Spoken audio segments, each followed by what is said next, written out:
और इस वक्त की बेहद अहम खबर, शहरियत कानून के नोटिफिकेशन को चैलेंज किया गया है। सुप्रीम कोर्ट में इसको चैलेंज किया गया है। इंडियन मुस्लिम लीग ने इस सिलसिले में अर्जी दाखिल की है। नोटिफिकेशन पर रोक लगाने की दरख्वास्त की गई है। आपको बताएं कि 10 जनवरी से सीएए नाफिज हो गया है। इसी पर रोक लगाने की दरख्वास्त जो है वो की गई है।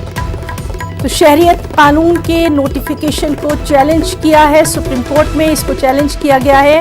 इंडियन मुस्लिम लीग ने इस सिलसिले में अर्जी दाखिल की है। इंडियन मुस्लिम लीग ने इस सिलसिले में काफी गौर खौस के बाद अर्जी दाखिल की है। लगातार इस पर हमारी भी नजर बनी हुई थी, उनकी कई मीटिंग्स हुई थी, इजलास मुनक्किद किए गए थे और उसके बाद ये कहा जा रहा था कि शहरियत कानून के नोटिफिकेशन को अदालत में चैलेंज किया जाएगा। और अब ये खबर है कि सुप्रीम कोर्ट में इसको चैलेंज किया गया है। नोटिफिकेशन पर रोक लगाने की दरख्वास्त की गई है। वहीं मुल्क भर में एनआरसी नाफिज करने का हुकूमत का क्या मंसूबा है, ये मामला भी सुप्रीम कोर्ट जा पहुंचा है। इंडियन यूनियन मुस्लिम लीग ने इस सिलसिले में भी अर्जी दाखिल की है। मरकजी हुकूमत से इंडियन यूनियन मुस्लिम लीग ने ये दरियाफ्त किया है, ये पूछा है कि मुल्क भर में एनआरसी नाफिज करने की क्या तैयारी है। मरकज इस सिलसिले में वजाहत पेश करे। आपको लगातार हम बता रहे हैं कि इंडियन यूनियन मुस्लिम लीग ने कई अहम मामलों को लेकर कई इजलास मुनक्किद किए गए थे, कई अहम मीटिंग हुई थी और अब ये खबर आ रही है कि इंडियन मुस्लिम लीग ने बाकायदा इस सिलसिले में कदम भी उठा दिया है। एनआरसी नाफिज करने का हुकूमत का क्या मंसूबा है, ये मामला भी सुप्रीम कोर्ट जा पहुंचा है। और चलिए सीधे रुख करेंगे हमारे साथी सुशील पांडे का। सुशील, सबसे पहले तो आपसे यही जानना चाहेंगे, जिस तरह से इंडियन मुस्लिम लीग ने नोटिफिकेशन जो है सीएए का उसको चैलेंज किया है, क्या कुछ तफसीलात?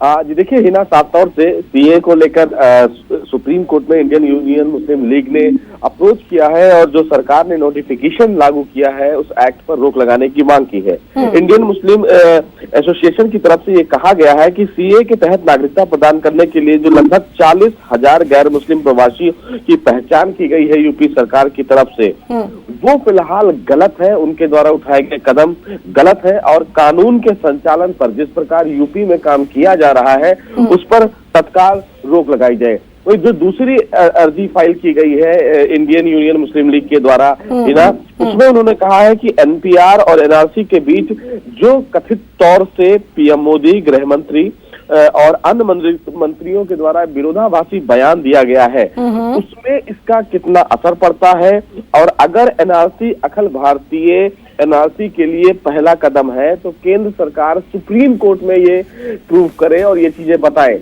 उन्होंने कहा है कि एनआरसी और एनपीआर को लेकर सरकार स्पष्ट करे सुप्रीम कोर्ट में कि आखिर उसके पीछे का मंसूबा क्या है, किन परिस्थितियों में एनआरसी और एनआरसी लागू किया गया है। इन तमाम पहलुओं को लेकर फिलहाल हिना 2 याचिकाएं सुप्रीम कोर्ट में दाखिल की गई हैं।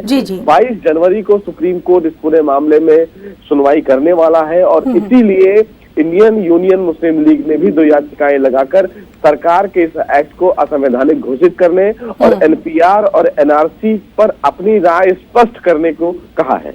जी सुशील, लगातार हम देख रहे हैं क्योंकि ये मामला जो है काफी सुर्खियों में है, प्रोटेस्ट जो है पूरे मुल्क पे देखे जा रहे हैं और हमने ये भी देखा था कि इंडियन यूनियन मुस्लिम लीग जो है काफी मीटिंग के बाद, तमाम तबादला ख्याल करने के बाद उसने ये कहा था कि थोड़ा रुक जाइए, उसके बाद हम आगे का जो भी हिकमत अमली है वो तय करेंगे। तो यानी कहीं ना कहीं काफी गौर फिक्र के बाद इंडियन यूनियन मुस्लिम लीग ने ये दोनों पिटीशन दाखिल की है। जी बिल्कुल हिना, आप सही कह रही हैं कि जो पिटीशंस, दोनों पिटीशंस दाखिल की गई हैं, उनकी याचिकाओं का जो ड्राफ्ट है वो तमाम पहलुओं को देखकर दाखिल किया गया है। केंद्र सरकार के द्वारा जो स्टेप्स लिए गए हैं या यूपी सरकार के द्वारा प्रवासी, जो गैर मुस्लिम प्रवासी है, उनको लेकर कानूनन क्या कुछ कदम उठाए जा रहे हैं, उन तमाम चीजों को फिलहाल उस याचिका में शामिल किया गया है और उसके बाद पूरी तैयारी के साथ इंडियन यूनियन मुस्लिम लीग ने सुप्रीम कोर्ट का दरवाजा खटखटाया है। सबसे महत्वपूर्ण बात हिना इसमें ये होगी कि जब 22 तारीख को इस पूरे मामले में देश की सबसे बड़ी अदालत सुनवाई करेगी तो केंद्र सरकार इस याचिका को कैसे प्रोटेक्ट करता है और केंद्र सरकार अपने जवाब में कैसे सुप्रीम कोर्ट को बताएगा कि एनपीआर और एनआरसी को क्यों लागू किया गया है, ये अहम बात होगी। जी सुशील, आपसे ये भी ज़रा हम जानना चाहेंगे कि कौन कौन से अहम नाम हैं इंडियन यूनियन मुस्लिम लीग की जानिब से जो कि ख़ास तौर पर कोर्ट तक पहुंचे हैं, या फिर कुछ लोगों से आपकी बात हुई है, क्या कुछ इस मामले में आगे पेशरफ्त?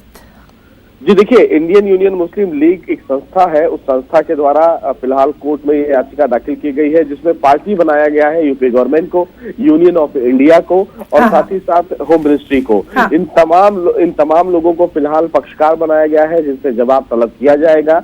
हालांकि जो इंडियन मुस्लिम यूनियन लीग के जो बड़े नेता हैं, उनसे जो हमारी सुबह बात हुई तो उन्होंने कहा कि हमने पूरी तैयारी करके इस पूरे याचिका को ड्राफ्ट किया है। हमने कई ऐसे अहम मुद्दे उठाए हैं जिससे देश भर के मुस्लिमों के जो हित में हो, उससे उनको फायदा मिले। और सीए और एनपीआर और एनआरसी का जो लगातार प्रोटेस्ट हो रहा है, जिससे इंडियन यूनियन मुस्लिम लीग लगातार विरोध कर रहा है, उन्होंने साफ तौर से कहा है कि क्योंकि देश की सबसे बड़ी अदालत संवैधानिक व्यवस्थाओं की बहुत बड़ी निर्माता है, तो हमें भी उम्मीद है कि शायद हमें वहां से राहत मिले, क्योंकि जिस तरह इस एक्ट को लागू किया गया है और देश भर के तमाम मुस्लिमों को टारगेट किया गया है, उसको लेकर उन्होंने सुप्रीम कोर्ट में याचिका दाखिल की है। लेकिन दूसरी ओर ना, केंद्र सरकार बार बार ये लोगों को समझाने की कोशिश कर रही है कि जो सीए है, एनपीआर है, एनआरसी है, ये सारी चीजें अलग अलग है, लोगों को समझने की जरूरत है। लेकिन महत्वपूर्ण बात इस मामले में ही ना ये है कि सरकार का कम्युनिकेशन लोगों तक कितनी देर में पहुंचता है या कब तक पहुंचता है, ये काफी अहम मुद्दा है। जी सुशील, बहुत बहुत शुक्रिया आपका तमाम तर जानकारी के लिए। तो नाज़रीन, ये थे हमारे साथी सुशील, जो इनका साफ तौर पर कहना था कि दोनों अहम जो खबर